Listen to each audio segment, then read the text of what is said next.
Hello, Martin Tucker here. I don't know what it's been like for you, but I've certainly noticed over the last 2 or 3 weeks, as lockdown has started to be loosened up a little bit, there's been a huge amount of fatigue that people have been showing when I've been talking to them. So these are people, business owners, sales leaders, I've been coaching all the way through the lockdown process.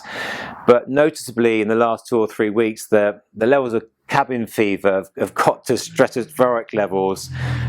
Energy seems to be on the floor in lots of cases, and fatigue has really set in because the monotony of doing the same thing day in, day out has really struck, and that's really affecting people's ability to motivate and inspire the people around them and talk passionately to customers about products and services and your value proposition.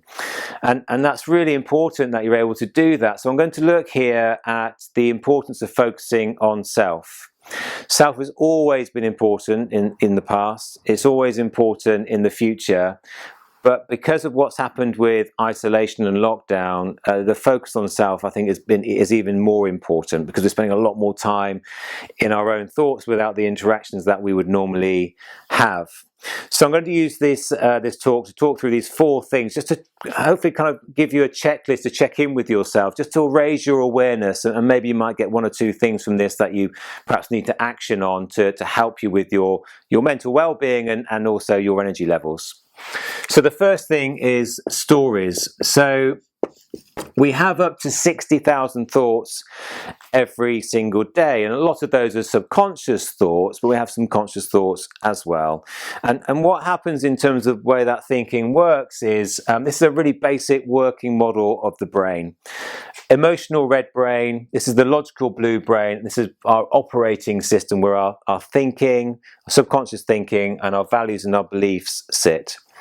When we take in information through our senses, all of that information gets put through our red brain first. This is here for our survival, for our longevity. And if something is unfamiliar and poses a threat, what happens is it gets passed into here first of all, the information gets passed into here, and if it's unfamiliar and a threat, it gets bounced back out to the red brain. And because this is our emotional red brain responsible for fight, flight, and freeze, and also what happens in here is that we have judgment sits in there, thoughts of paranoia sits in there, and we catastrophize about situations as well. That's where we start to get a load of stories that we make up about ourselves, other people, and our circumstances. To give like a really basic example, let's say that you have got a little bit demotivated over the last period of time, and you start off each day trying to get yourself G'd up, and you go through the day and you realize that you haven't really achieved that much, or not as much as you wanted to, not been as productive as you wanted to. It's very easy then for us to get into our red brain about that, get emotional about it, and start chastising ourselves and telling ourselves, I'm so rubbish at this, I'm just not motivated, this is awful, I'm not going to achieve my targets, I'm not going to achieve my objectives, I'm no good at dealing with this particular situation, I'm through, I'm done with it. You might start having feelings of frustration and boredom and tedium, and that starts creating a load of emotion as well. So that's what I mean about stories. And look, there are lots of things that have created a threat for us, undoubtedly, and loads of things that have been unfamiliar. Obviously not least COVID in terms of our health, but just in terms of what's going on with the economy and job losses, and do I even have a job now, and how am I going to make my business work, and how am I going to achieve my target? So there are lots of things that have been creating a threat for us, and also perhaps our children running in with their homework and saying, can you help me with your homework, and you don't know what they're talking about in terms of how they do maths these days. So there's a lot of red brain activity that's been going on. So just check in with yourself. Have I been creating some stories? Am I creating stories that are creating anxiety, stress, feelings of worry that actually maybe don't need to be there? Because, okay, some of it is based upon fact, perhaps in terms of the economy and job losses, but maybe I'm making a lot up about that in terms of what could be happening in the future, or what I'm telling myself in my internal dialogue here as well. The next thing then is when we have all that going on, is that massively affects our energy, not least because cortisol gets pumped in, the stress hormone, and glucose is coming in with that as well. Our brains are very, very energy hungry. And if we're doing a lot of this stress-based thinking, and even if we're doing a lot of logical thinking as well, our brain then uses up a huge amount of our energy, and that's where we feel emotionally drained in the way that we're operating. So managing our energy at this point is really important. And there's loads of stuff here. You already know this stuff in terms of being hydrated. We make 35,000 decisions every day. 226 of those are associated with food. Are you making the right food choices to get the right energy? Are you doing the right level of exercise and even just moving around and stretching? Are you having some red brain thoughts about it's raining so I can't be bothered to go out? Or when we're feeling a bit lethargic, you've got to try and push through that emotion and go and do it, because we know we'll feel better at the end of it. The short-term pain of getting your trainers on, getting your tracksuit on, getting on your bike or whatever it is you do will be worth it for the feelings you get and the endorphins that you get and the dopamine hits that you get having done the exercise. And also just have a think in here about what your start and finish time is. I'm starting to see a lot of people that the time that they were using that was commuting time, they were using it for really good things before, in terms of interacting with their family or perhaps going and doing some exercise. But now work is starting to bleed into what that time would normally be used for. So that commuting time is now the start of their work day through to the end of their work day. It's getting longer. That's no good. We need to stop that. We need to get back to having a start and a finish time. That gives the motivation to get work done. We'll be more productive if we've got that, and create some things that you look forward to. That'll create some energy and motivation for you as well, no matter how small that is. Perhaps on a daily basis, just one thing that you look forward to would really help.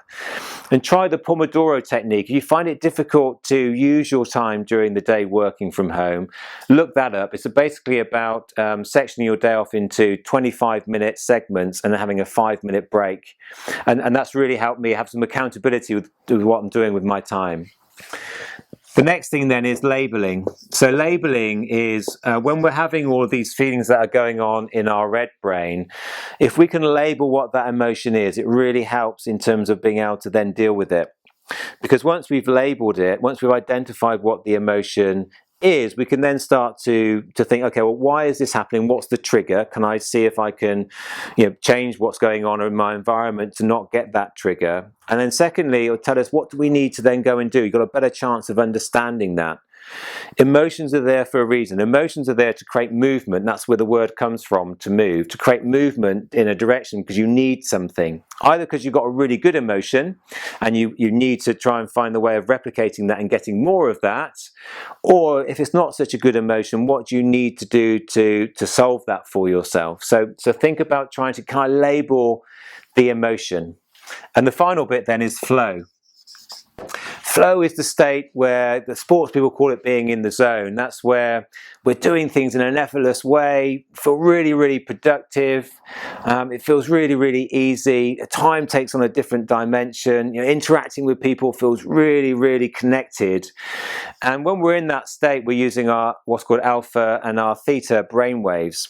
But when we get an interruption and we get knocked out of that flow state, we go into beta wavelengths or brainwaves.